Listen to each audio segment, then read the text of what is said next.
ఏదో జరిగింది something. Right. ఇక ఇంకో 2 అంశాలు ఉన్నాయి సార్.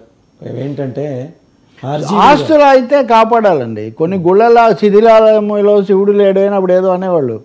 సో ఇక్కడ వెంకటేశ్వర స్వామికి నిత్య కళ్యాణం వైభోగం దొరికింది, కానీ దానికి సంబంధించిన ఆస్తులు సంపదలు ప్రజల కోసం వినియోగించబడేది చూడాలి. ఆయన రోజు వడ్డీ కట్టుకోవాలి కుబేరుడికి, కానీ ఆయన ఆ డబ్బులు ఆయనకైతే రావట్లా. అంటే ఆ విషయంలో ఆయన అసలు సిసలు భారతీయ దేవుడు. ఎందుకంటే అసలు ఆయన అవతారమే వడ్డీ వసూలు చేసుకొని ఇది కుబేరుడికి కట్టడం కోసమే ఇది.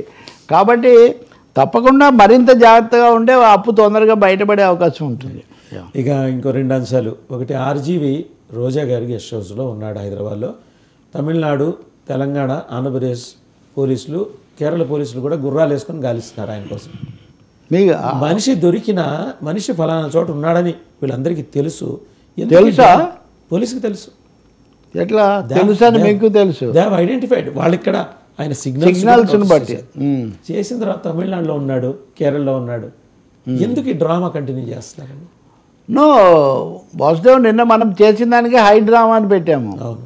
ఎక్కడ ఆర్జీవీ ఉండను అక్కడ హై డ్రామా ఉండను. ఆర్జీవీ ప్లస్ ఇక్కడ పోలీసులు ప్రభుత్వం కూడా దీన్ని ఇదొక రక్తి కట్టించాలని చూస్తున్నారు. ఈ అధ్యాయం మొత్తము సోషల్ మీడియాకు, పోస్టులకు, ఈ వివాదాలకు అంకితం చేశారు. ఇంకోటి ఏమో ఆర్జీవీ ఇమేజ్ కొంచెం డ్యామేజ్ అవుతుంది లోపల అనే ఒక ఇది కూడా ఉంది. ఈయన అన్నిట్లో ధైర్యంగా ఉండేవాడు, ఇలా ఎందుకు తప్పించుకున్నాడు అని నేను వాళ్ళ లాయర్ మాట్లాడుతుంటే విన్నాను. అతను కూడా నాకు తెలుసు. బాలా లాయర్ కాదండి. Okay, it's okay.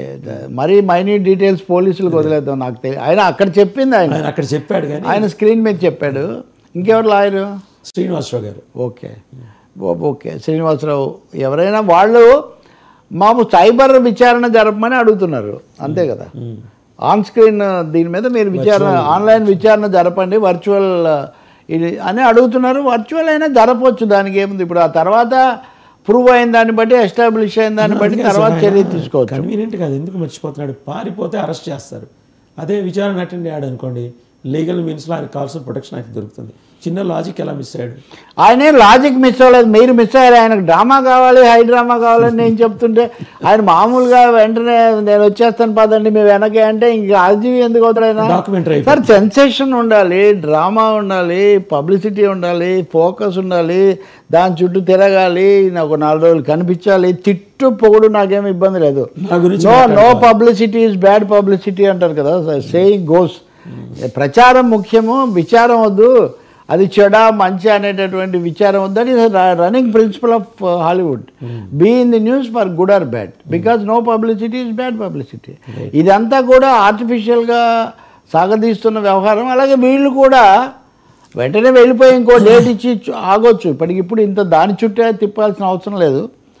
అలాగే మీడియా కూడా ఇంకా ఆ మేరకు చూడండి, ఆ నోటీసు కాపీ చూస్తూ అదేదో తామ్రపత్రం తీసుకున్నట్టుగా చూపిస్తాను నోటీస్. అది అంటే పబ్లిసిటీ దాంట్లో కూడా. అవును, చాలా విషయాల మీద కామెంట్ చేసిన ఆర్జీవీ ఈ విషయం మీద ఏమీ బహిరంగంగా ఏం కామెంట్ చేయట్లేదు. ఎందుకు? తను నేరుగా కామెంట్ చేయకుండా ఇంత డ్రామాను నడిపించడానికి మటు కారకుడు అవుతున్నాడు. ఇదంతా వ్యూహం. ఓకే, ఇది రామ్ గోపాల్ వర్మ అంటేనే వ్యూహం, ప్రచార వ్యూహం. ఆ సినిమా రిలీజ్కి రాలేదు, కానీ ఈ వ్యూహం అయితే నడుస్తుంది. ఈ వ్యూహం నడుస్తుంది. ఆ సినిమా అసలు సినిమాకు మూలమే ఓడిపోతున్నప్పుడు సినిమా ఇదయ్యే అవకాశం ఏమీ లేదు కదా. అందువల్ల అంబటి రాంబాబు గారు ఆయన పుష్ప 2 మీద ఎవడాపుతాడు రా చూస్తాను. ఎందుకంటే ఆయన